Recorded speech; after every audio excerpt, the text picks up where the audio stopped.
Hello, everyone. Hi, everyone. Thank you all for being here. Um, Give me a second to start the audio.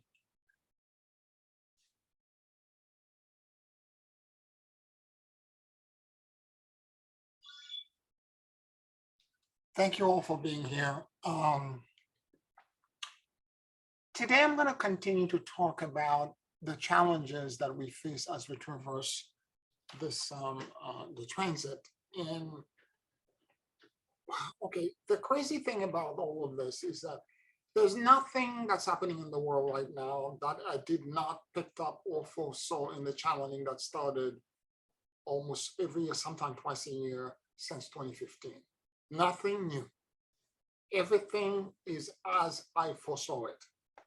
But when I'm picking it up from the channeling, I'm seeing it through the eyes of a galactic master or the collective that the Galactic Region Council compose. And it's very distant, and I'm very detached from it completely. It's just facts, it's just information, half of which at the time of recording it, of transcribing it, I don't understand, okay? I have a vague sense of a feeling connected to it, but I don't have an emotional way to unpack or prepare for it. Although I think I'm preparing for it, but you don't have a way to prepare for it.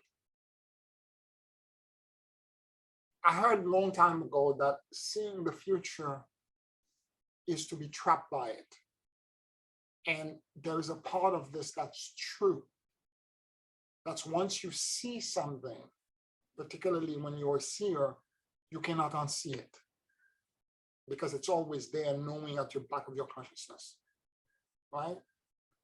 And particularly when a lot of these things happen, some of the stuff that they've told me are so fantastic, like even what was told to me during the channeling in last December, some of this stuff is so fantastic and so out of the box. When I come back to my normal self, I'm like, this sounds like some crazy Hollywood movie. It sounds like, some sci-fi stuff that I can't, when I'm frontal lobe, I can't process it correctly. But since a lot of other things that they've told me have happened, so I'm open that maybe there was something I'm not getting.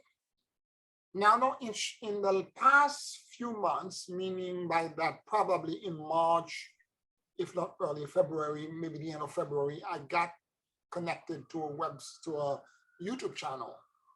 Or one of my students showed it to me, and everything that was shown or was described in the last channeling, and the crazy activities of the sun, and pole reversal, and what's going to happen, and the splitting of parallel, all of that stuff is actually mentioned in some way or another on this new YouTube channel I'm watching that gives daily update of activities of the sun.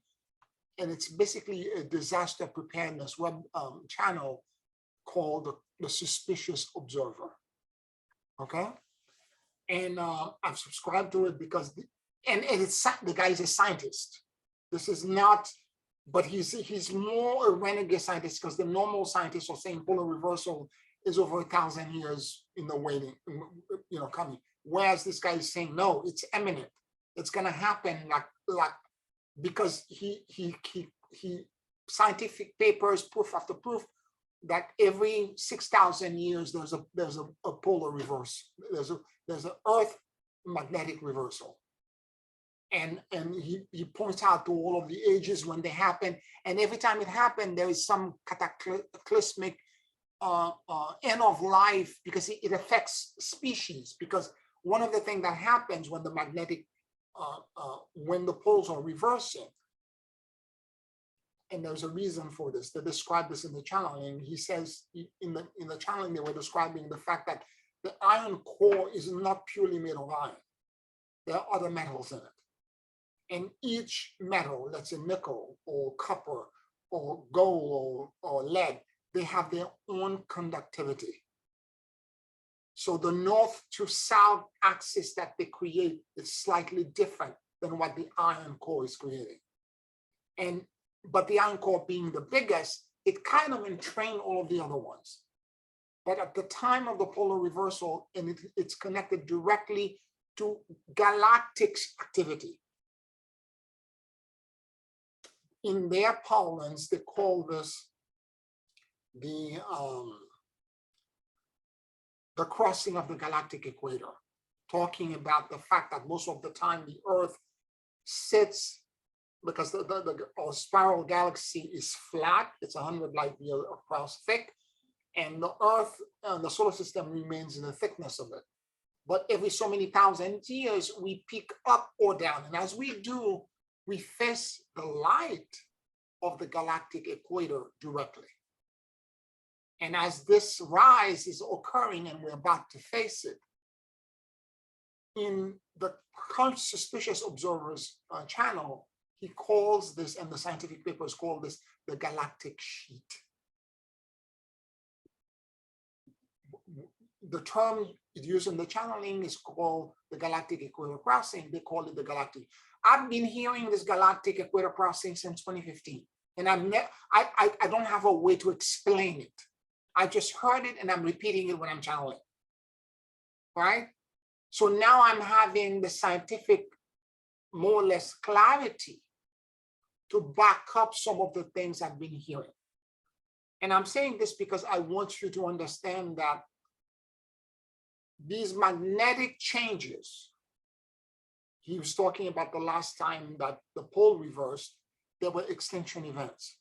Entire species went extinct on Earth 6,000 years ago. He talks about the fact that temperature swing, all kinds of things happen.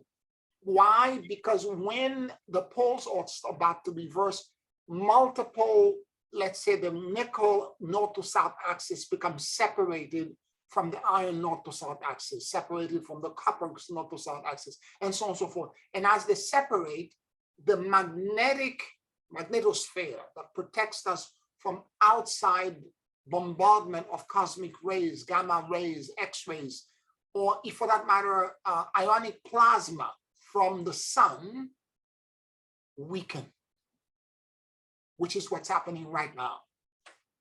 That the Earth magnetic field is so weak, and the traveling speed of our north to south pole is now, particularly the north axis of it, is going to 40 miles. Instead of 30 miles per year, it's 40 miles per year. And it's picking up pace. It's going faster and faster. And it's left North America. It's now traveling towards Siberia, and it's going to curve and end up somewhere near the Indian Ocean before the reversal happens. So the trajectory is already plotted. And the South Pole is also moving as it would. Not as fast, but it's also moving. And I'm saying this because when the magnetosphere is not protecting us from these bombardments, particularly energy that are coming from the galactic core, major evolutionary stuff or extinction stuff happen. For example, the last time this happened, human beings evolved simultaneously the capacity for speech, for being able to verbally communicate. So there are all kinds of positive mutation that may occur, or there could be also negative mutation, where certain species will not be able to survive. Because the scientists are now saying that they saw that species from around the world were able to speak with each other. That happened simultaneously. All places around the world where there were pockets of Homo habilis, human beings that were walking around. So what I'm saying is that we're living at very exciting time and also very terrifying time, because we don't know what's going to happen to us. And thus we exist in this crazy zone, and we will exist in that zone until that crossing or that time occurs, and he believes we are like less than 10 years away from a complete reversal. And so, and in terms of preparedness, there is nowhere on earth you can go to hide from this. I was talking to a client who had said to me, because of the smoke, get out of town immediately. Get out. It's like, where am I going to run to? The entire East Coast is in smoke. I don't know if that gave you a moment of pause to realize how interconnected we are. Because we have a border with Canada. Canada is immense. It's so huge and so vast. Where Quebec is, from where the fires were starting to where we are, we're at least, in terms of driving, 14 to 15 hours away. Yet here we are. Not only here we are, the entire coast all the way to Florida is amber. The sky is completely amber. So it should give you a pause, a moment of reflection to make you think how interconnected and interlinked that we are. That these artificial barriers that we have created are nothing more but artificial. So whatever shift that's occurring is actually, it's going to affect all of us. We're in this together. And so what I'm saying is that we need to pay attention and understand that and one of the latest things I saw, because I watch this guy daily because he has an update every day, and he was talking, and it's 5 minutes. It's not long. It's 5 minutes in the morning. When I'm having my coffee, I watch it in terms of what's happening with the star, what's going on. Is there right now we're having a light collision of from a CME that was released a few days ago. It's not impactful. It's not an M class or a C class, but it's creating some minor rattling. But when the magnetosphere is so weak, what is a C class can easily become an X class experience, because you have C class, M class, and X class. And he talks about other star, other planet, because we had X8, X1, X2. There are other planets, and he talks about some of the star system where there's an X800 or X5000. These are end of life events. But so far, whatever happened to the sun, one such thing happened, but it was on the other side of the sun. It wasn't facing us. So what I'm saying is that I don't think we're going to die from the sun, because I think the sun is a sentient consciousness that actually is responsible for all life and all well-being for billions of years. I think what's going to happen is that we are in an oven, and we're being caused to mutate and grow. This is the way I'm seeing it. And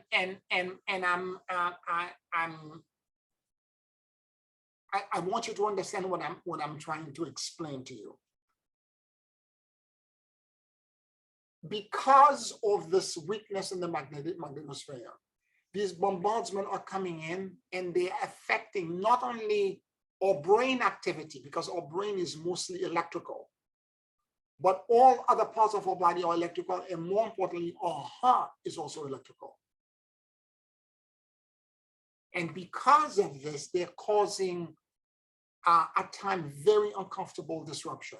Today, he talks very specifically on what I watched this morning, a paper that was talking about the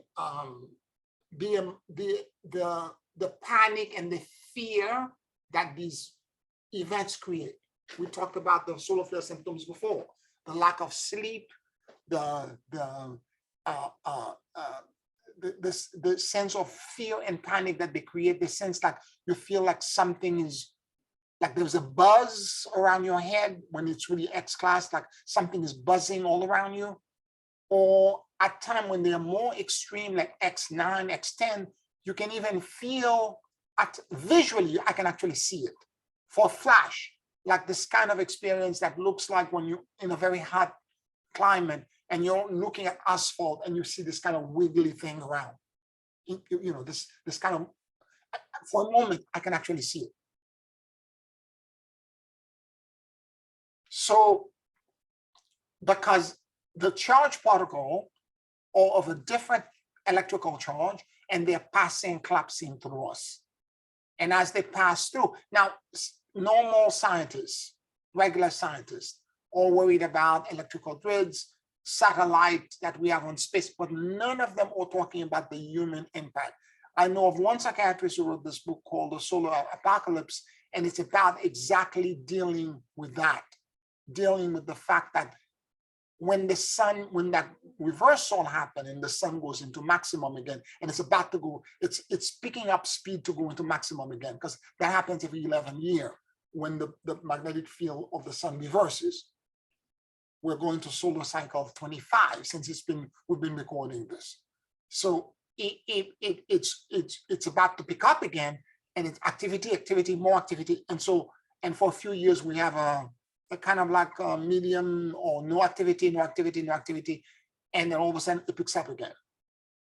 So when that happens, we become emotional, and it doesn't help that what's happening around us in the world right now, in terms of climate change, in terms of political and social things that are happening, in terms of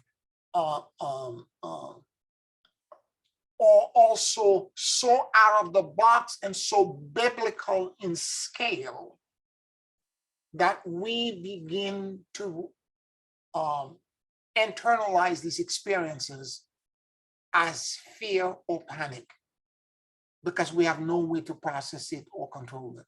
Because the status quo, everything, and this is the characteristic of this transit, or this cycle that happened between every 6 to 12,000 years, as this man was recording, is that he says, when these things happen, it experiences, again, that are so, it looks like end of life events.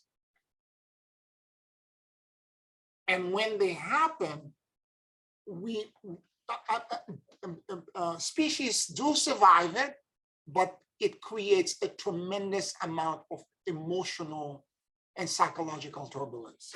And this is where I'm trying to drive this narrative, by painting this picture, by helping you understand that the emotions and the doubts, the fear, and everything that you're feeling, you're not cuckoo. You're not crazy. Because if you're facing some health crisis, if you're facing some financial, and last week I spoke at length about the financial part, and the financial part is huge, and we are now, the end of this year is going to precipitate, and the change between it started already with the banking collapse that started, and it's going to continue for the next 2 years.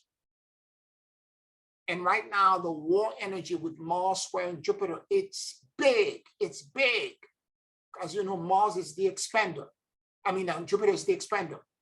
And as it squares Mars, it is expanding it. And what's happening now between Russia and Ukraine, it could expand into something really big. So we need to pray. We need to pray. We need to ask for divine and celestial intervention, because the celestial being can help curtail, if not, they cannot change the karma. But what they can do is that they can make sure that the landing is softer. They will not change your karma. They will not on a snap make sure that none of that happens. What they can do is that they can make sure that the landing for these things happens softer. And I'm trying to guide you today to create a kind of a protocol to guide you into that exact same thing, which is to learn how to land, ask for help, so that the landing, not only for you, because initially it's self-interest. not only for you, but for the service work that you're doing. Because all of us have the responsibility over, and I'm going to say this, and it may scare some of you, but each one of you are listening to me are responsible for about 144,000 souls. Your radiance, your light, your spiritual presence has the capacity to influence and guide 144,000 people.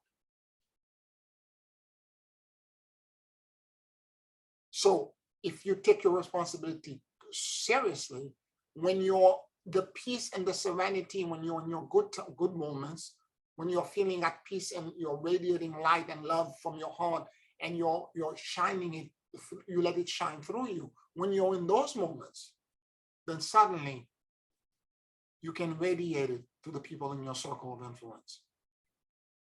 You can just breathe and allow it to go where it wants to go and release it into the world. And I even repeat, I've told you this a lot of times, may the peace and the serenity that I know pass on to all of you in my circle of influence. Or if I'm doing it for somebody specific, pass on to you. Allowing these words to be my decree to release the energy to others, as long as they're willing to accept it.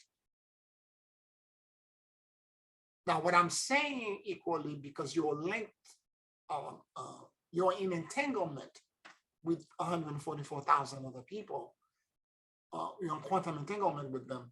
So what happened is that sometimes you may pick up things that are not yours. So we need to be aware of this as well. And this is why I'm saying that we should query yourself and have a way to have self-assessment. And because a lot of times, sometimes you pick up emotions that are not yours.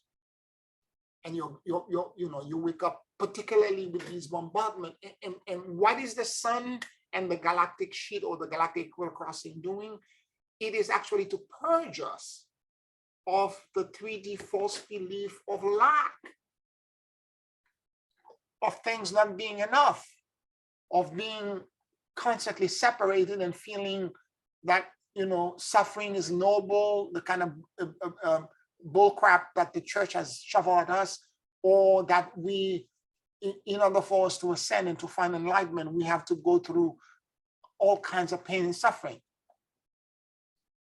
So this is what we need to be aware of.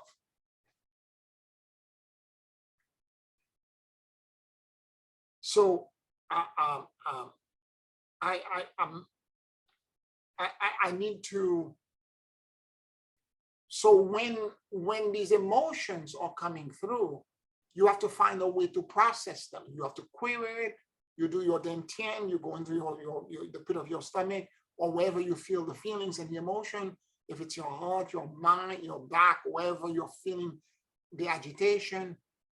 And I'm going to say these things. I've said them before, but because when you're on the throat of a solar flare, let's say bombardment, and it triggers an emotional reaction, at that moment, you're going to forget everything that I'm saying to you.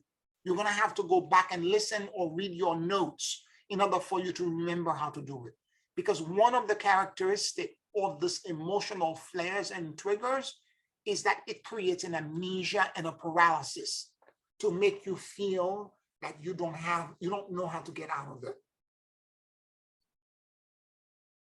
Okay? And you don't remember. Even for me, there were moments where flares of created stuff for me where I forgot. I'm like, I don't even remember how to do the breath control technique that I'm teaching, and I can do it in my sleep. At that moment, I don't remember. I have to go back to my recordings and listen to me so that I can remember how to do it.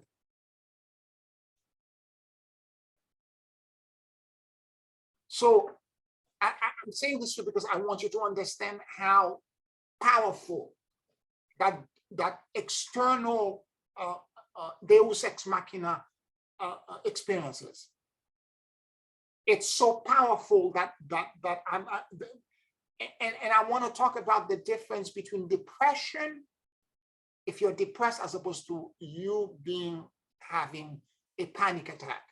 When you're depressed, you don't have the capacity to get up or shower or to get up. You have no desire or no impetus or no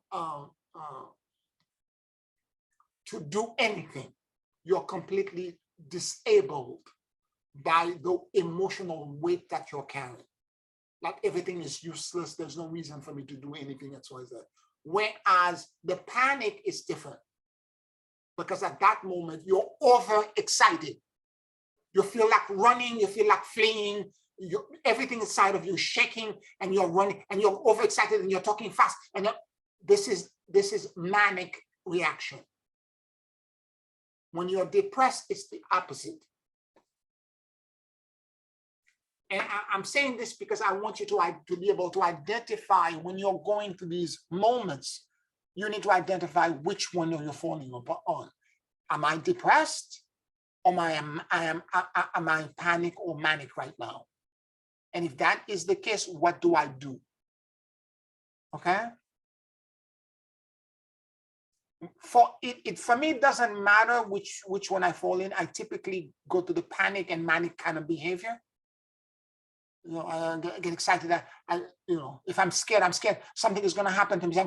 And your mind and your consciousness, you interpret every little noise as a stimulus to tell you that some craziness is going to happen to you. Every little thing become immense, become huge, and it's going to happen to me. It's going to happen to me, and you become so excited, and because of this, you get to a point where you have to figure out a way to calm yourself down.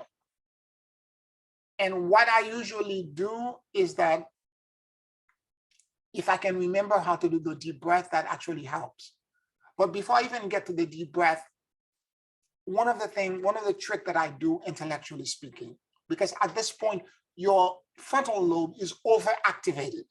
It's overactivated. It's thinking, and you're thinking the worst. It's the worst idea, the worst thing. And I with that in mind, I think to myself, okay, I was not this way a day ago. I was in my peace. This too will pass.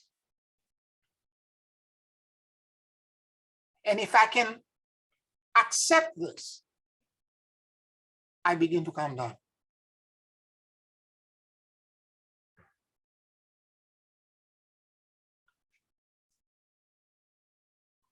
You see what I'm saying? This helped de-escalate things for me. And then I begin to think about what technique, what do I know that can actually help me move this further. Or before I even get into this, sometimes I go, instead of running away from the panic, I go deeper and I ask myself, what am I afraid of? I begin to do a query with myself.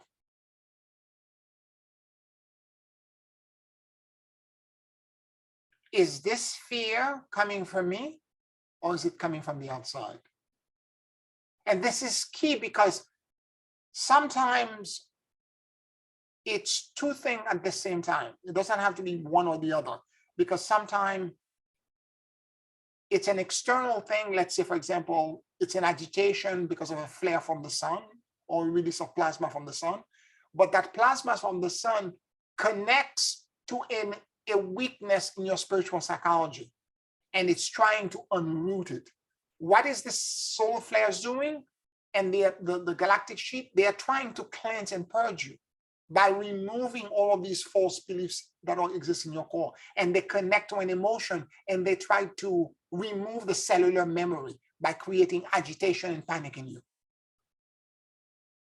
So as the bombardment, let's say in this instance, as an example, when I ask, is this coming from me or is it from the outside? It says, for example, it's from the outside.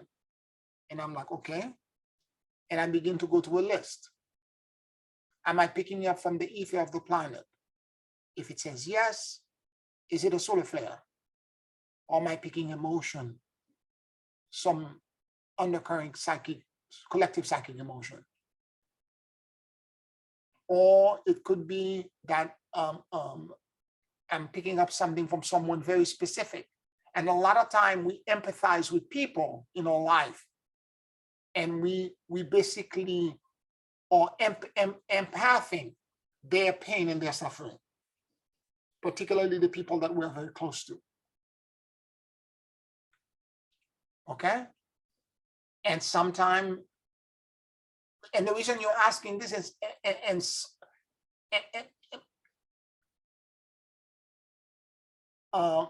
and sometime we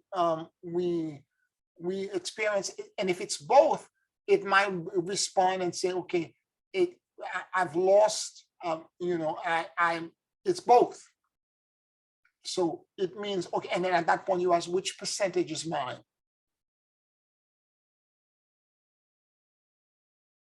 And which percentage is from the outside? That way you have, and you need to write these things down and remember them, because when you're going through it, you're not going to remember. Do you understand? You need to really be able to because when you're over, and the sensation and the feeling, the emotional, particularly when I'm going through the manic experiences, it's overwhelming. It's completely overwhelming. And it's very lots of thought, lots of ideas, and they're flying so fast. Any questions, any comments?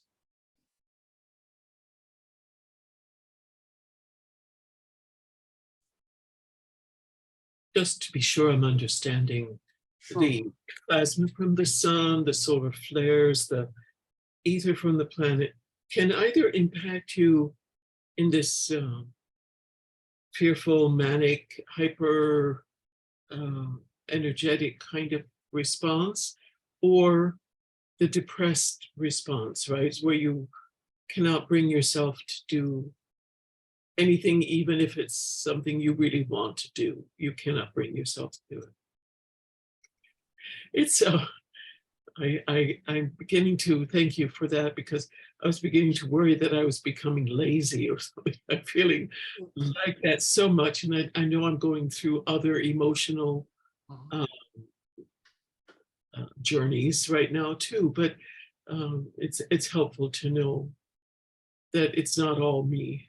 No, absolutely, and it can do both. That's why I'm talking about both of them, and they exist. They're either extreme of each other. I'm because of for whatever reason that I can explain, I experience it as a manic experience. Some of the people experience it as a depressive experience. Okay. Yeah. That's where you tend to go. Yeah. But it's the result is the same, is that you're outside of yourself. You're not you. And it's the sun is trying to unroot something from you. The galactic sheet, it's trying to shape you. And you do this query as a way to guide you, because before you ask any galactic or celestial being to come in and to extract this from you, you need to make sure, because you don't want to keep repeating this. I don't know about you, but I want to go to this. I've always said this every time I am faced with a challenge. God, do not take it away from me, but give me the wisdom so that I can learn this once and for all, and I never have to repeat this again. Don't take it away from me, okay? Let me learn the lesson. Give me the wisdom, the insight, so that I can learn it. And sometimes you're manic without knowing that you're manic, and somebody else has to point it out to you. Like you're talking and you're not breathing. You're so excited. Your voice is high. And you don't even know that you are, and somebody can reflect it back to you. So the idea is, if you ask the right query and the right question, and you begin to say, okay, for example, 15% of this is mine. The other part is external. It's not mine. And then where is it coming from? Is it collective stuff from the ether? Is it coming from the sun? You have to go through the gamut, because your body is like a pendulum. It's yes or no. Okay. And then, or is it coming from somewhere else, like an archon or some other negative celestial entity? That's a possibility as well. Okay. And once you identify where it's coming from, you can now ask God, you can now ask whoever ascended master or celestial being you're close to for help. You can say to them, okay, the 80% or this, the 85% that's not mine, take it out. Because I don't need to carry somebody else's burden. So that's. Okay, does that work for you? Huh? Sorry again? Sorry, how quickly does that work for you? It varies. Sometimes it works immediately. Sometimes I begin to feel, well, let me just say it this way. The moment I ask this and it comes from my heart and sincere, I can feel relief immediately. Okay? I can begin to feel relief immediately. Mm-hmm. Then after that, I can begin to, it might take a few more days for me for it to be completely extracted, but I can begin to feel relief immediately. Then the second part, what is mine? I need to figure out what's the weakness, the 15%. What's the weakness in my spiritual psychology? What part of me, what false belief am I holding that's causing this to become a back door through which this kind of experience can penetrate? What false belief at the core is in this? And I'm going to go down. I'm going to go deep because it's typically not just one belief. There's a core belief. Let's say, for example, survival. But beyond the core belief, there are tributary beliefs. Survival is connected to, for example, desire to control. Or in this instance, inability to control. Because if you're in panic, it's because you cannot control it. Or if you're depressed, it's because you're overwhelmed that you cannot control it.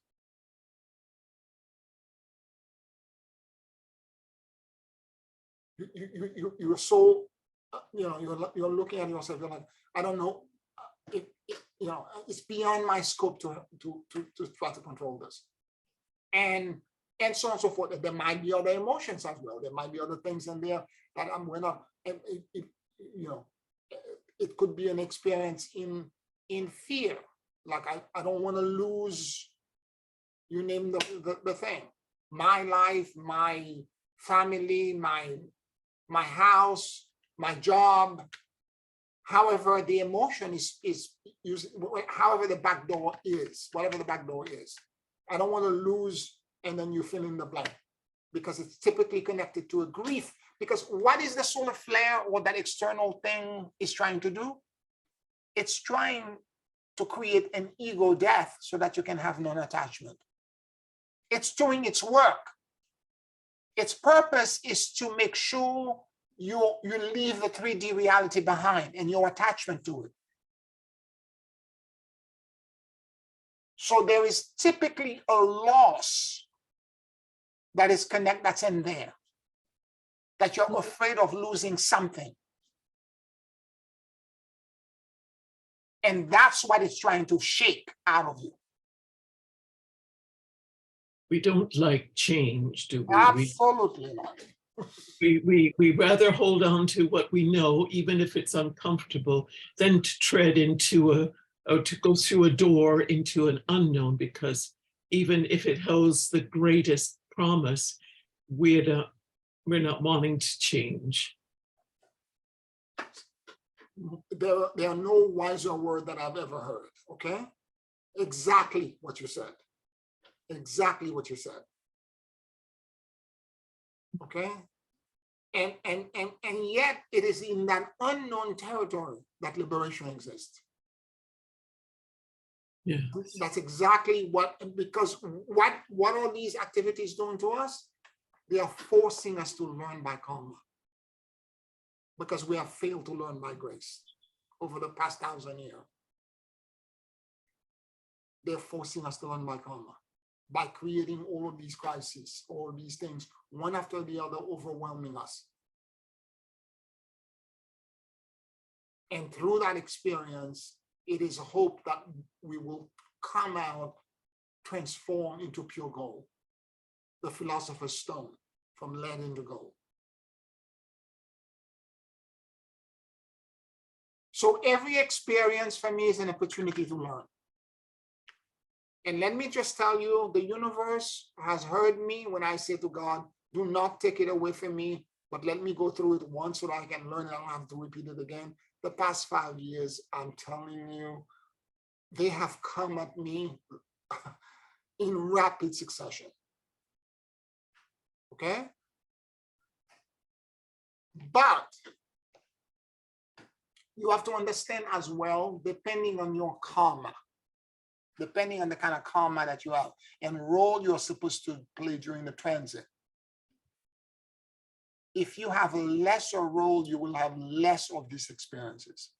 If you have a greater role of service and you're dedicating yourself more to share and give to the world, your experience will be more dramatic. This is one of the reasons why in India, a lot of these Indian saints, before they go in their public work, they spend 10, 12 years in isolation, in deep meditation without moving, to try to prepare themselves energetically to release the negative karma and their attachment to the world, so that when the service begins, when these things come, they will not be touched by them. Because if you have attachment to people, places, things, objects, you know, your wealth, your health, your whatever it is, the more attachment you have, the more difficult it will be for you to accept that unknown, which is where, what is it that, what's his name said, Joseph Campbell, the cave you're afraid to go in holds the treasure that you seek. It's terrifying for us to go in the unknown, to trust a process or a inkling of a feeling in our heart. When our mind is agitated with all kinds of, because visually on the outside and we're being bombarded with data, and somehow you have to calm yourself down to trust a heartfelt experience as the compass.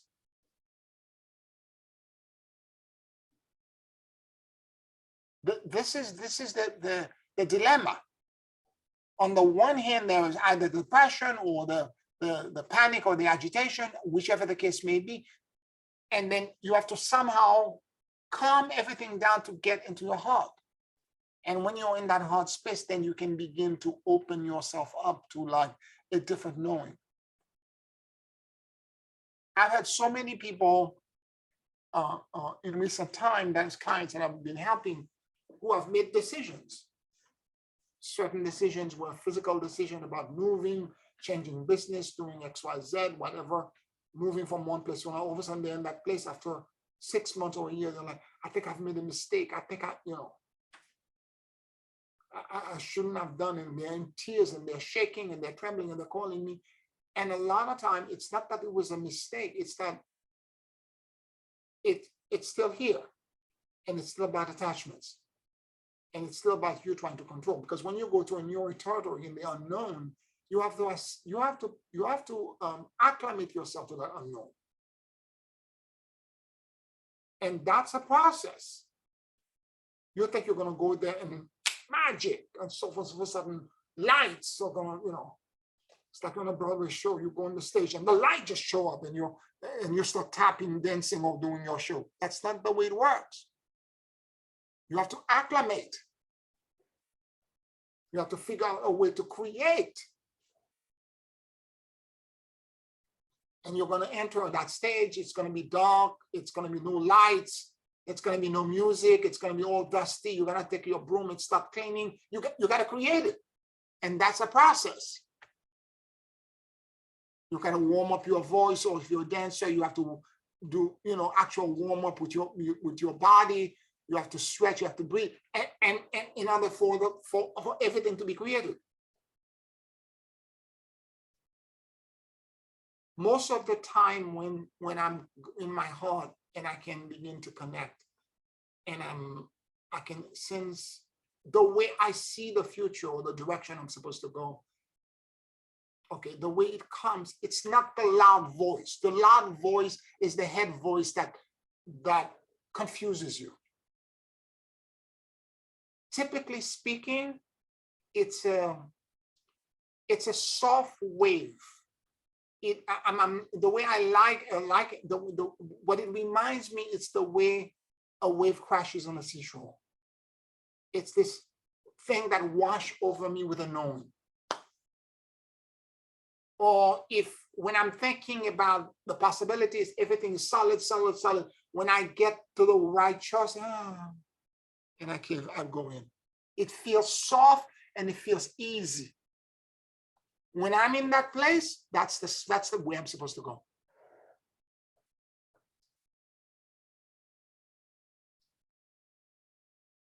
And again, it's not loud. It's the exact opposite. The voice of God, the true inner guidance coming from your higher self, is a soft voice. And sometimes when I'm counseling clients, a lot of times psychic and intuitive say, I see, but it's not exactly that they are all visual. Some people I know, some in our community, in our community, are very visual. They actually see, but I don't see necessarily. It's more like I know. And the way it works is that sometimes it's like a daydream.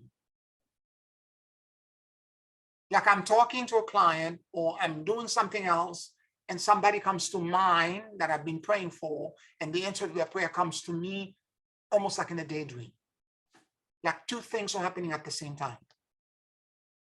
I'm doing something else, and all of a sudden, in some instances, I could be doing a prayer and a channeling for someone else. And then the answer to someone else's prayer, interject. I remember one time I was doing this thing, this prayer. It was for Celilia that the answer came in. And she had asked me she talked to me about something else earlier, and all of you were in here during the class. And literally, I was channeling a live meditation, and in the inhalation, exhalation, that's between the meditation, in that short retention of my breath, the answer to Celilia's problem came in. And again, it's a daydream. It's not trumpet, it's not loud, but you need to catch it. I saw one psychic and intuitive that was saying that what it feels like sometimes, it's like the answer comes from somebody that's in a car that's yelling an answer at you. It's not completely clear. You have to catch it and try to interpret it. And this is what it feels like. It's typically a wave. And when the waves comes in, it's a wave of knowing.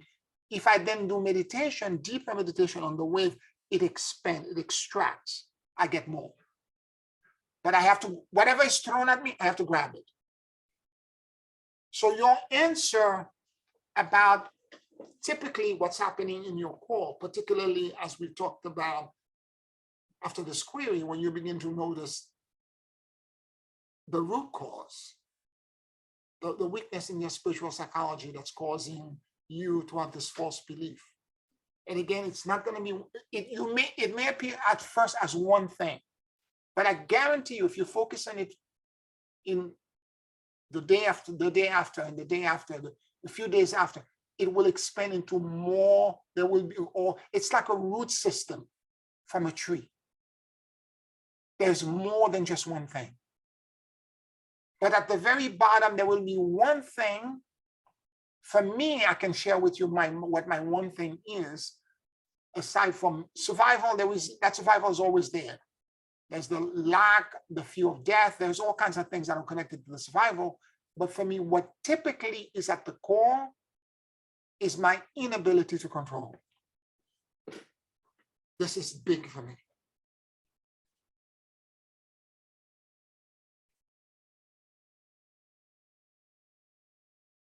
And thus the crazy, it becomes now so important to me that I figure out a way to adapt to control, because everything around me seems to be changing too fast. I have to figure out a way to adapt. I have to bring everything back in control in the way that I'm used to, and not allow myself to mutate, to evolve into a different way of expressing.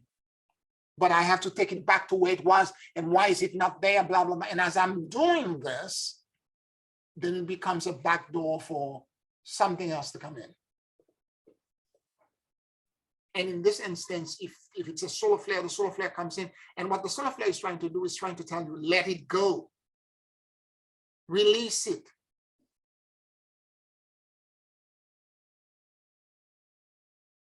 Any questions, any comments? I kind of share that weakness, I guess you call it, Pierre, about control. That what I've been thinking, though, is that it is the need to control tells us that we don't trust God to provide. And that would be the bottom of that control issue for me. Yeah, beautiful. And so what that means is to go back to find those episodes in life that led to that lie, led to that, and then just releasing them, I guess, or asking help for them to be released. Control means nobody else is going to do it for you, and God is included.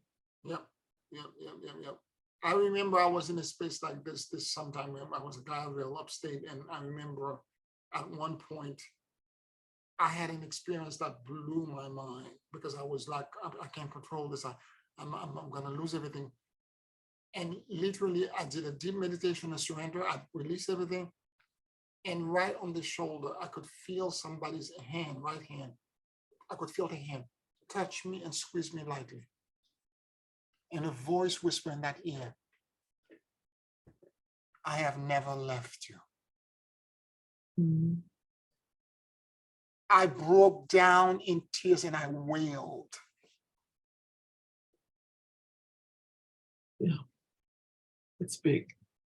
Because that was the problem. I thought I was alone, when in fact I was not alone.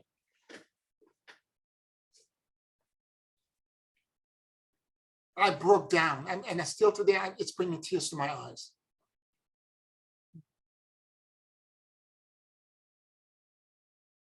But somehow it doesn't translate, does it? I mean, you understand it, but it doesn't reach that core place. At that moment, I felt it, because it was the last thing I was expecting. Mm-hmm. I'm clairaudient, but this is not my main gift. My myth, I'm claircognizant. I know things instantaneously. Mm-hmm. But to have it as a clairaudient experience where I could hear the voice and the hand, it's not even, I could feel the hand of God touch me. Nice. Why does it not stay? Because we get distracted. We're being bombarded by so many stimulus. Our five senses are helping us stay on the 3D, but it also is the very reason we are locked into this illusion. Yes. It distracts us. We are distracted by so many things, and we keep forgetting what's important. Mm-hmm. Now, the saints and the people who are the ascended masters and the celestials have passed the threshold where they are almost more than 50% of their time connected to that energy, to that knowing. And that's what ascendance and enlightenment is about, is to pass that 50% threshold. Mm. Mm. Sounds like a daily exercise. It's a daily practice. And Janice, whether you're doing it or not, right now, the whole planet is getting tested. Mm-hmm. It doesn't matter who you are. Everybody's talking about mental health, this, mental health. It's more than just mental health. It's about the query and the emotional intelligence that I'm describing to you right now. Everyone on the planet should be doing this. Particularly for us who are called to be responsible to share our light with others.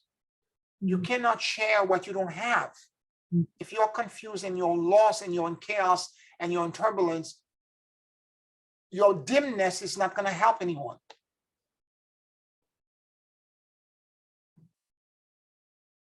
So it may initially start out as a self-assertive step or an act of you trying to manage your own inner self and then find your own clarity. But that clarity, the moment you have it, it radiates to others because you're in entanglement. All of us are entanglement. We're all entangled with each other. And when I share my light with yours and you light up and you share your light with Marjorie and so on and so forth, before you know it, we're adding all light to each other. And we create a gigantic beacon.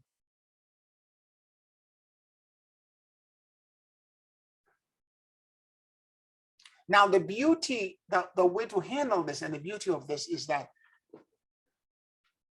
we may not all be in the same, because my spiritual conundrum and what's fearful or what I'm trying to control is different than you and different than anybody else.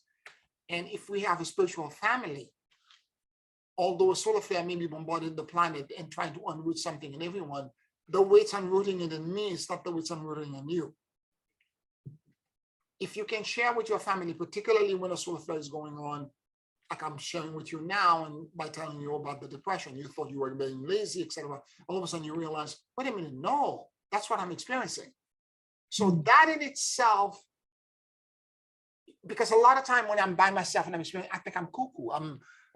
I should go to a hospital. You understand? Something is wrong with me. Whereas when you begin to understand that many people on the planet are having that experience right now, it calms you down. And it helps you focus on what needs to be focused, which is that deconstruction. And what is that deconstruction? It's basically mini ego death. You have to, it's mini ego death. One by one, these attachments have to die. You have to close these back doors. One by one, they have to be shut down, shut down, shut down.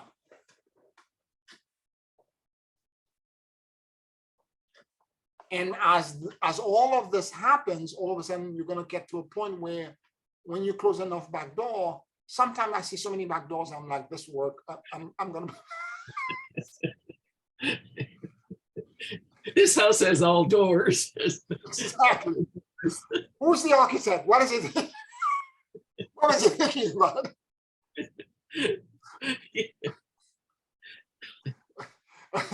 You know, but when you close enough of those, all of a sudden you're like, wait a minute, this is getting better. And more importantly, Janice, as you do this, you now have a system. When these emotion and these things come in, you know what you're supposed to do.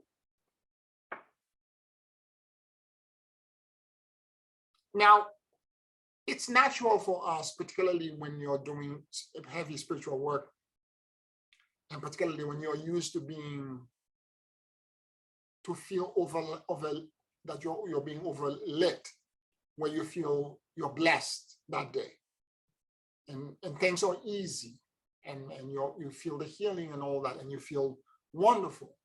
It's easy for us to sit in those experiences and be there.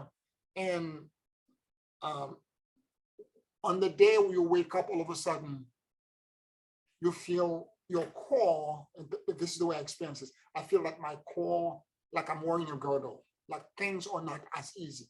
Even though I'm doing the same practice, I'm doing the same breath control, it's tight. It feels like I'm being squeezed energetically. And when that happens, I get upset with myself. The first thing I do, I point the finger at myself by saying, what am I not doing right? You didn't do your dantian correctly. You didn't do your kriya. You failed to do the Antara Sutra. You didn't do X, Y, Z. You didn't, I go inside with the flashlight and I'm looking. And I go through this routine until I begin to remember, wait a minute, query here. Ask the question, query, is this coming from me or is it coming from the outside? That should be the first question. Take deep breath, go in your heart and ask the question.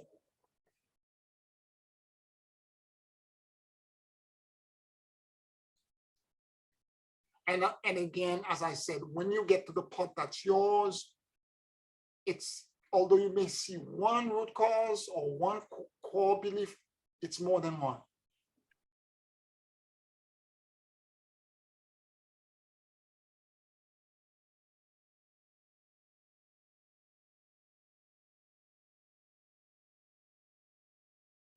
And if you can learn how to do this kind of management, particularly close these back doors. And what happened, because again, these are false beliefs, you think you're alone, I'm trying to control. And by the way, when you're trying to control and you can't control, one of the other way, when you interact, particularly when you interact with people, you start attacking.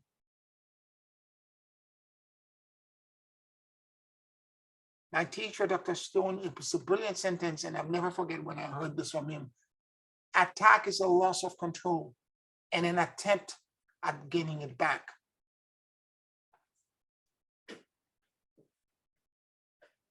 He's 100% right.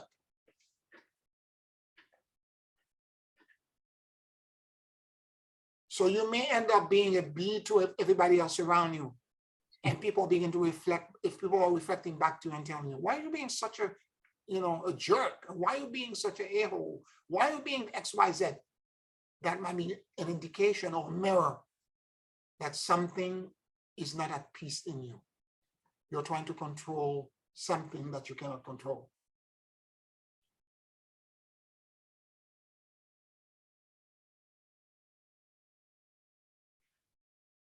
And what do you do when you get to that point, once you pass that point, particularly when you discover, like for me at that moment when I heard, I've never left you, I realized at that moment, I'm like, oh my God, I have somehow managed to disconnect myself from my higher power and my God. And that squeeze reconnected me. And I was in, for the rest of the next few days, a few weeks, I was in deep gratitude. But I didn't get there until I had queried and asked God for help multiple times. Do you understand? For God to show up and touch you physically this way, it's because I spent weeks trying to ask God, why are you not answering me? I'm asking for help and I feel alone. I don't know how to do this. You need to help me. And then suddenly, this experience.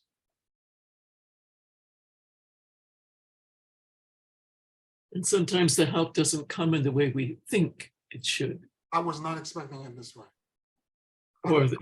Or even without that wonderful experience, the resolution of an issue that you're facing, you think God hasn't answered you because it didn't evolve in the way you thought it should, yeah, or you would want. And sometimes it comes through somebody else mirroring it too. Maybe that sentence, you will hear it from someone else. Hmm. You would hear it through a song or Yeah. a book. You understand? There's a Yes. passage in a song, all of a sudden it hits you in a way. That's the answer, and it resonates your entire call. Yep. Yes. And that's the answer. That's why I mean about daydream. There are times the answers comes in the most incredible way. You're walking past somebody and they're saying something, and in the process of them saying it, it's your answer. Mhm.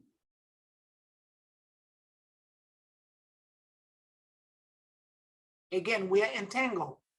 That part of you, which is this person, is giving you the answer that your heart desires. We're not separated. That singer or that poet or that author is entangled with you and giving you the answer that your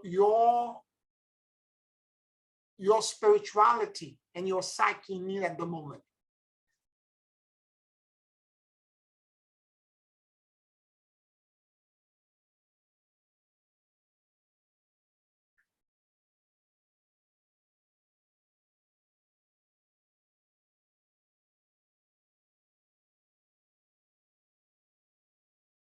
The experience I had is very specific to me, but as you mentioned, Janice, but not everybody's going to have it this way. Again, you need to watch for the omens, and it comes in all different ways.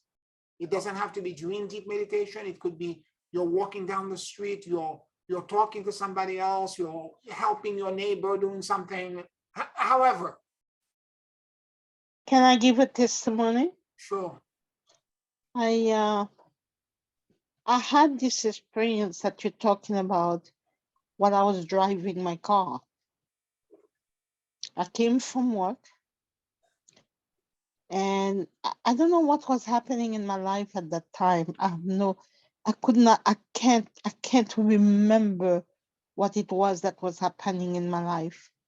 But I came from work and I was in my car and I was praising God. And all of a sudden, I felt his arm around me, not touching me, embracing me while I'm driving in the highway. Mm. I got so emotional that I had to park the car and bathe in the embrace.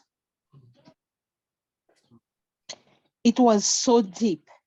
And it happened with him. I mean, in my eyesight, it was not a dream. I was just praising God, and I believe that it was him next to me. Okay, but this year, when I was going to the turmoil of my tenant not paying me, my mother died, I lost my job, and all these things. And I was so not there, so like in a mode of like somebody pinned me down, okay? Mhm. And it happened with my mom. I was so down that day. I literally felt that she came in and she was sitting right next to me. And she took my head and put it on her shoulder. And she was hugging me. Mhm. In my thing, it was my mom. You understand? Mhm. Mhm. And I mean, and so many other experience I have with uh, sometimes angels, sometimes. I mean, in other words, and it doesn't last, like you said. It doesn't last for a long time. But nevertheless, the moment it happened, and it makes you feel like, my God, you're there, you're all around me, you know? And really, I am not alone. And I have to persevere in my faith, and know that everything gonna be okay. And it's a question of asking and let it be, you know? Anyway, I just wanted to share this. Thank you for listening. Thank you, Margie. Thank you so much. Absolutely, absolutely. We all have our own way. And again, I like the way you're describing it because it's like a daydream. Okay, and this is why I was describing it as a daydream. It's like, but it's more than a daydream because it's so impactful and transcendental, and it's fractions of seconds, but it expands. It like you said, if you're driving on the highway, something like this happen, pull to the side because you'll not be able to drive. And again, you did the right thing, to fully experience this, and then after that you can move on. And I'm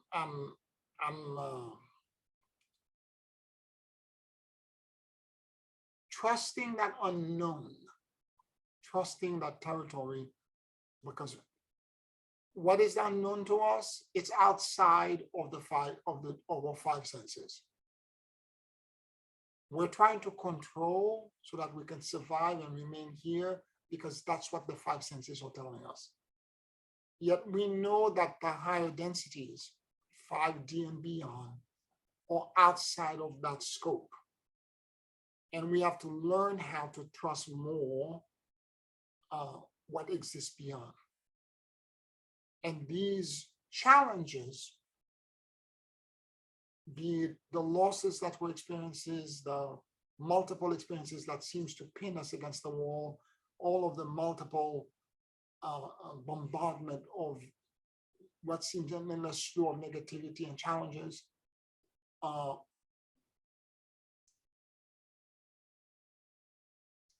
actually think that the greater the role that you're, as I said before, the greater the role that you're going to play in the transit and the shift in terms of trying to guide the rest of humanity, and the greater service that you're supposed to, you've commit yourself in this lifetime to do in terms of your purpose, the more challenges you will face. Because those challenges are training you to have verticality. If through your own internal experiences, bear with me for a second, if through your own strive, I told you past 5 years have been a real challenge for me, a bombardment of stuff. And as they are coming in, I'm still teaching, I'm still counseling, I'm still healing throughout all of this. Although at the moment, my own internal stuff is chaos. When I feel in chaos like this, I don't teach, I reschedule. I have to feel a modicum of alignment.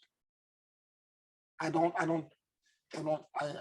simply make sure that my calendar is clear until I have the alignment, at which point I'm like, okay, I'm ready to be of service to someone else. Yet I'm able to still do this. I joked the other day by saying, I don't know what kind of healer I would be if I didn't have these challenges. How much light would I radiate toward the world? But Spirit corrected me. And Spirit said to me, Pierre, no. These challenges are actually obstacle courses that are created so that you can refine your shine, so that you can radiate more light. Something I didn't see before. I thought, you know what I'm saying? That if I didn't have these challenges, I would have been better off and I would have been radiating blah, blah, blah, and brilliant, and everything would have been, no. Because what's coming for the planet, there's so much turbulence that you're gonna need, your core needs to be strengthened. It's like going to the gym and you have a trainer there that keeps saying, keep doing more push-up. Come on, give me another one. Give me, while your whole body, your muscle is trembling, and you're like, I can't. And they're like, give me 5 more, come on. And all of a sudden you get up, you're like, I can't believe I did this. And then your body day by day begin to look ripped. And you begin to, that's what Spirit was telling me. No, Pierre, no. Without this kind of these kind of challenges, you would not be able to lead for what's coming.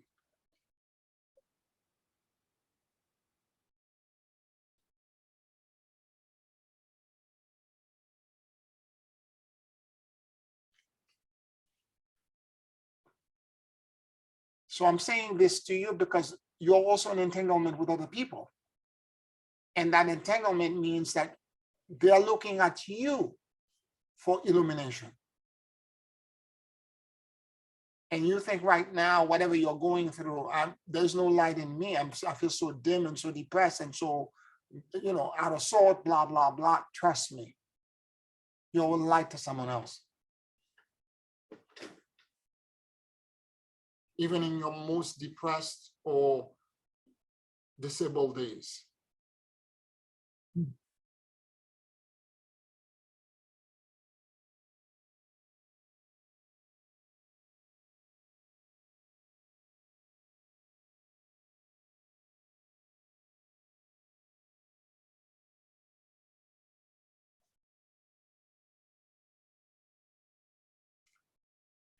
Any other questions or comments?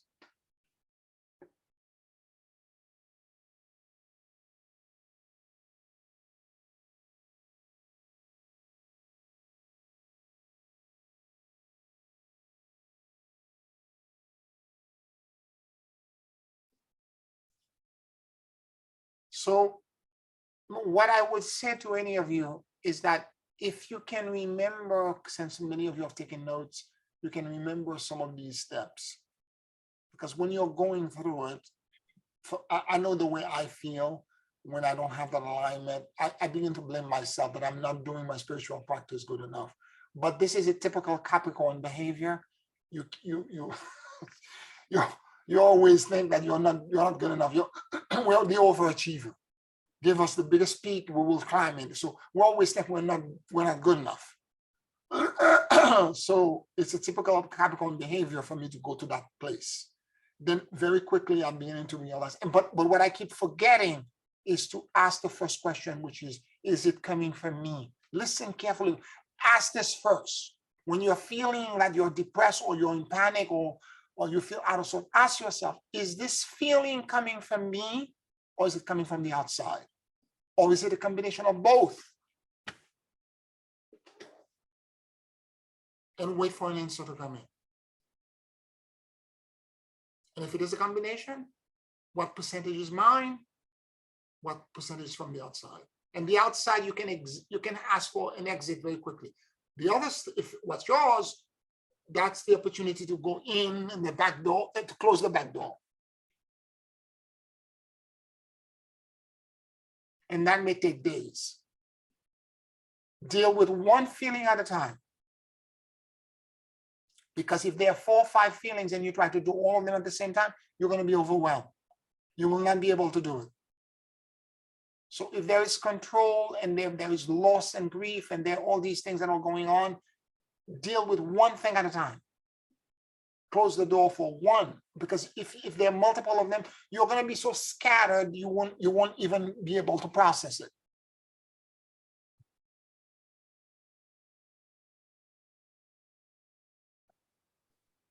I wish I could say, yes, go ahead, Lydia. I'm sorry.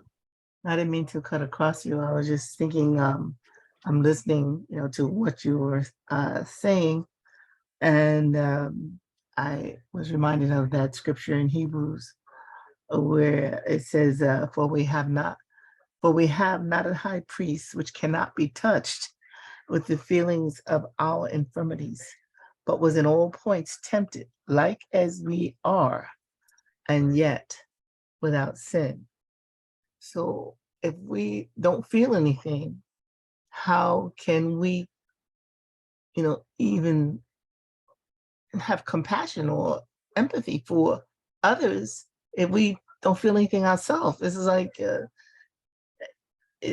just not possible, to have a true feeling if you haven't lost, if you haven't been afraid, if you haven't been, fearful, if you have not had any of these things touch your own self, how then can you really reach out with that compassion for the person who's going through this, having, been sitting, as you said, if you go through a year of deep meditation where you're sitting in a cave, not touched, by the things that are happening in the world, you have to go in to the environment where people are, because you don't live your life encapsulated like that, you know.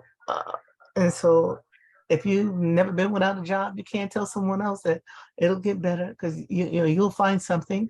Because you've never been without anything, you can't tell that other person with that feeling from that point within you that you can assure them that it is going to be better if you've never had anything happen to you. I came into the call late because I had this other thing I had to do with the people of diversity, and it was about worship, and I was like, I really wasn't feeling like doing this talk. And so as I entered into the talk, I had the materials there that I wish to share, the technical part, the scripture, but I wasn't feeling it because I was feeling like I don't want labels, because God is none of these things. The Spirit is none of these things. You're a Catholic. I'm supposed to be talking from a Christian perspective about worship, and you have to, like put a little label on everything. When you talk about control, we even want to control spirit, because if we can't identify spirit as something that we can relate to, we really can't really relate. So I don't want to say to someone that says, "What is your particular belief?" I don't even want to answer that question, because I don't think that spirit is any of these things. So so I wanted to be authentic. So when I started talking, I was coming from that intellectual place, and I was trying to make that point.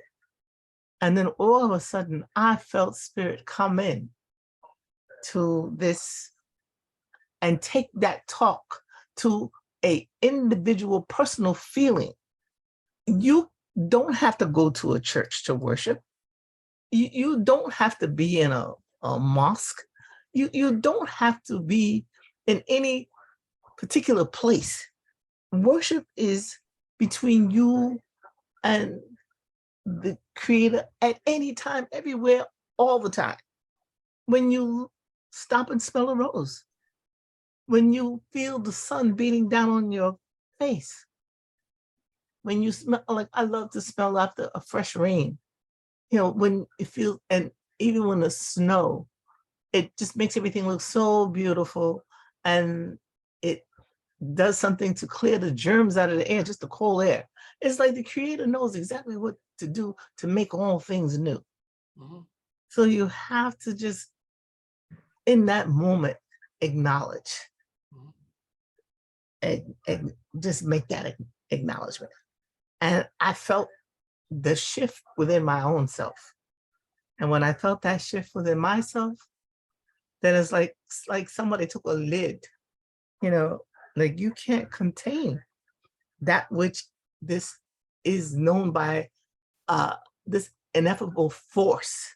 This, I don't even know what words even more to put to this anymore, because it is so much greater than anything I can, perceive. And so I just have to just make note of the awe that I'm feeling in that moment.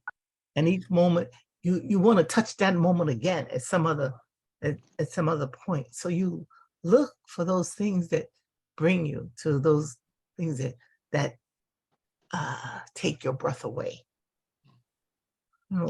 So in the things you're going through, they are reinforcements.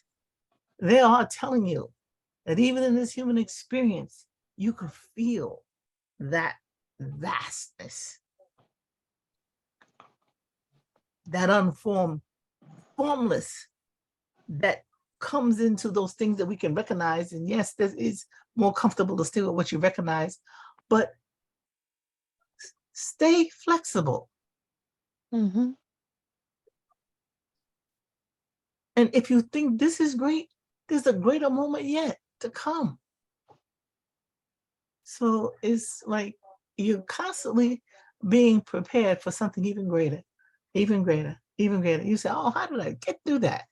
Because you're constantly being prepared for that next greater demonstration, that next greater manifestation. And then you sit back at the end of the day and say, oh my God, how did I get through that? How did that answer come to me? I wasn't thinking that. Where did those words come from? So when I get to my point where I don't know what to do, I try to set myself aside and say, now, if you were approaching someone else, what would you offer that person? So come on, it's dark around you at the moment, but come on, let's light a candle. And I so love what you're saying, Celia. yes. I really, really love what you're saying, because the other day, while we were having this experiment with Canada and the smoke that was coming from Canada, Yes. and it's affecting us. And guess what? I found myself praising God in that, because it gave me the awareness at that particular moment. And Pierre touched a little bit on that at the beginning of the class. It gave me the awareness at that particular moment that here it is, we create those barriers. We create this Canada. We're in the same earth or whatever. In Canada, we have a border with Canada. Mm-hmm. Okay, and something is happening in Canada. And guess what? We all got affected by it. Mm-hmm. That border did not exist anymore. Exactly. That border did not exist anymore. Mm-hmm. So why are we creating this separation, this that we are not the same? We each one of us have different characteristics, don't get me wrong, but we are all one, because we cannot control nature. We could not control that wind that was blowing this smoke around us. Yeah. We could not control that. And I'm sitting there, I'm driving again, and I'm sitting there, and this just hit me like a brick. And here I am, I'm sitting there and I'm praising God for giving me. I mean, it's not a question that you didn't know about it. We know that we are all one. We are part of this planet, and everything is created by God, the plants, the animals, this and that. And each one of us is a facet and an aspect of God. But when you're looking at it by what I just said, that there's a border with Canada. You need a passport to get there. You need everything, that you have to be identified to get there. And guess what? If we were to die, okay, all of us would have been disseminated, perished. Mhm, mhm. Anyway, I'm just it's just to that awareness. It's so vital. It's so like Pierre said, the work that we have to do, it is so vital that we know that.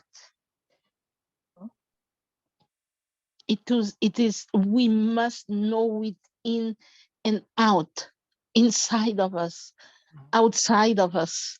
We must know it. We must know it Mhm. and act differently. Exactly. All right. Anyway, thank you. Thank you for listening. Thank you all. Thank you for your comments. And before we take a break and do a closing meditation, a couple of things I needed to add.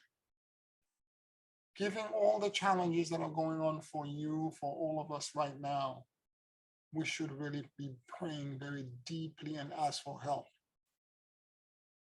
Too often, whether it's a panic or depression, we really should be praying a lot harder because things are going to get more intense.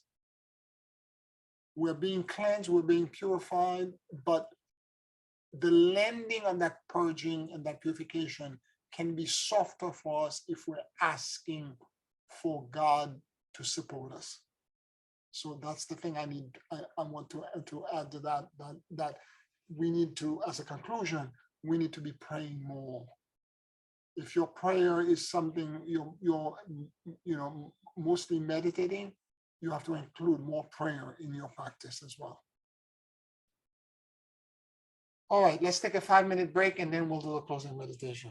Thank you. 5 minutes.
Take a very deep and slow breath.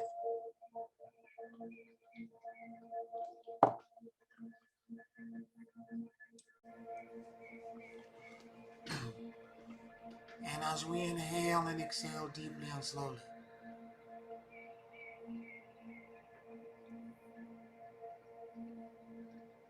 allow the universal life force that permeates everything to enter into our lungs.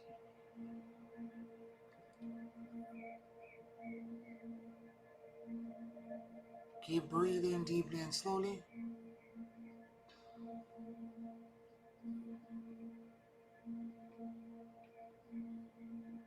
And let your soul and your awareness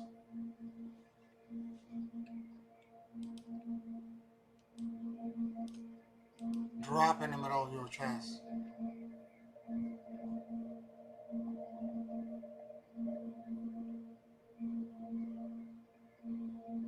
Please forgive me. I love you. And I let go.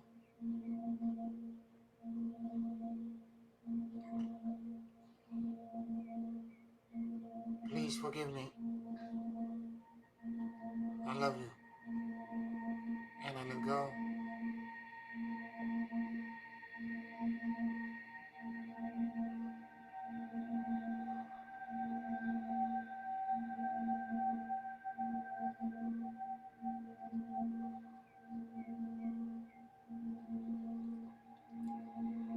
Let your mind and your heart sync with each other.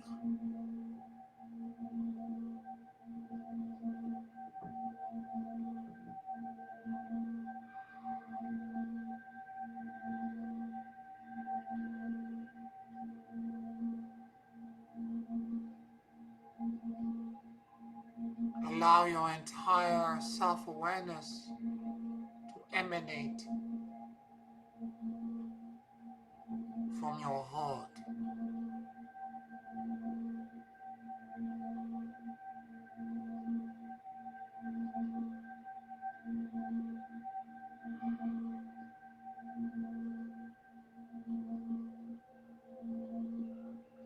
Keep breathing deeply and slowly.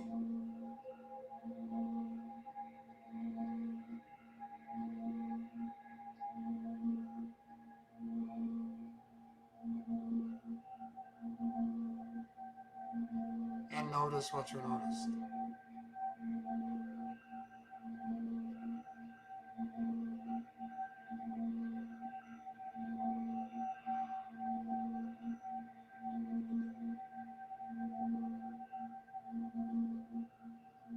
Become aware of any feelings,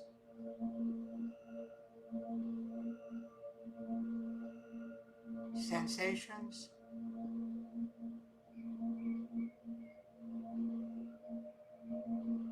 insights,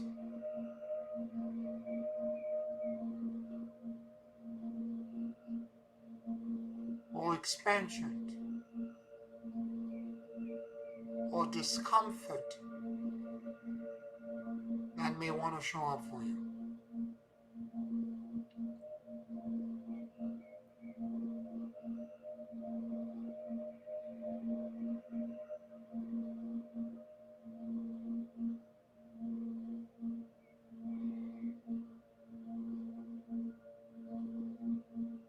Keep breathing deeply and slowly.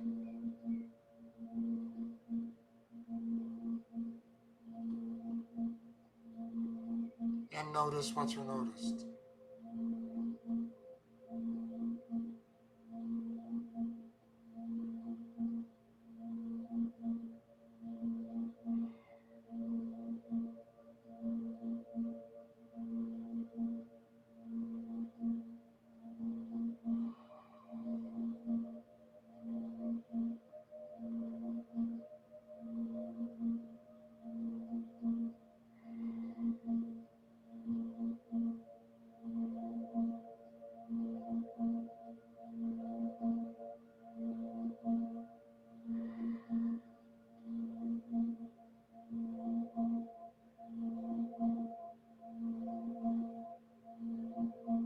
What am I feeling?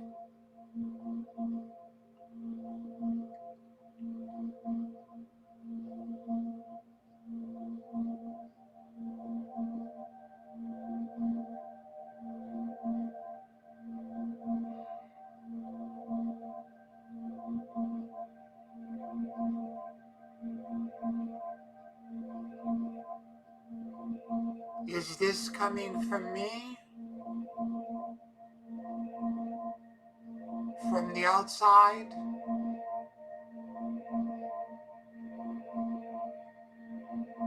Or is this a combination of both?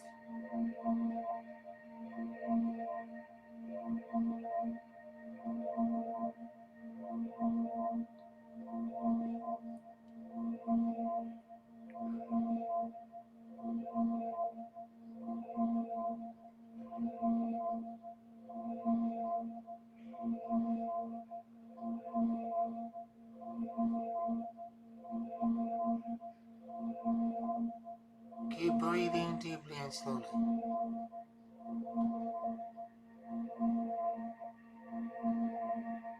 What percentage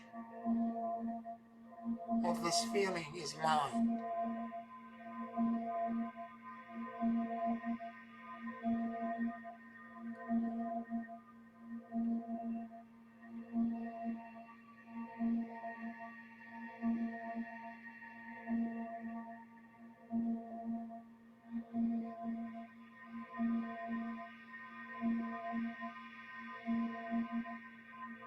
Beloved God, Christ, and the Holy Spirit, I call upon God and the God force, and I ask for the extraction and complete removal of the part that doesn't belong to me. By your grace and your power, be it gone.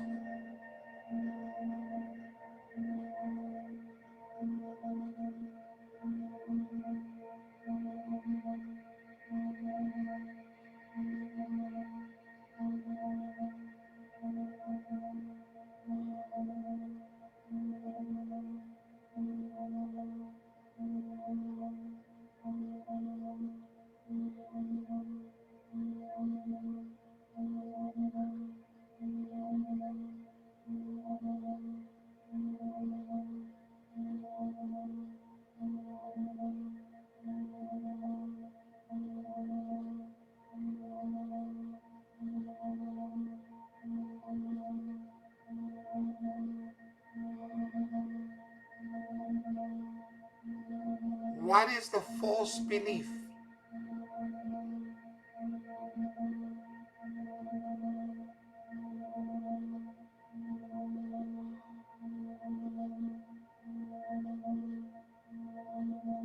That's creating this back door.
by your grace.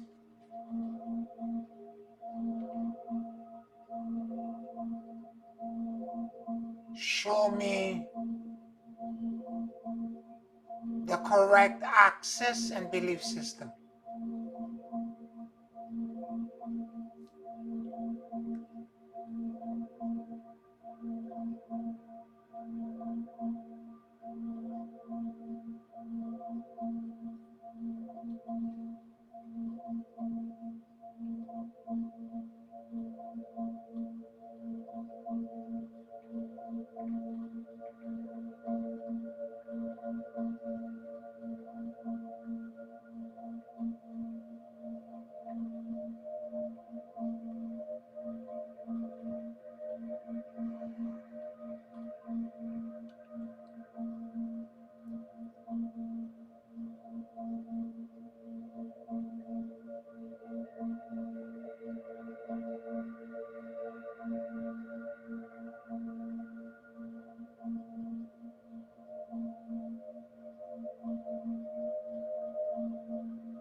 Thank you for the blessings. I accept the gifts and I receive with gratitude. Thank you for the blessings. I accept the gifts and I receive with gratitude. Take a very deep and slow breath. And whenever you feel ready, you can open your eyes.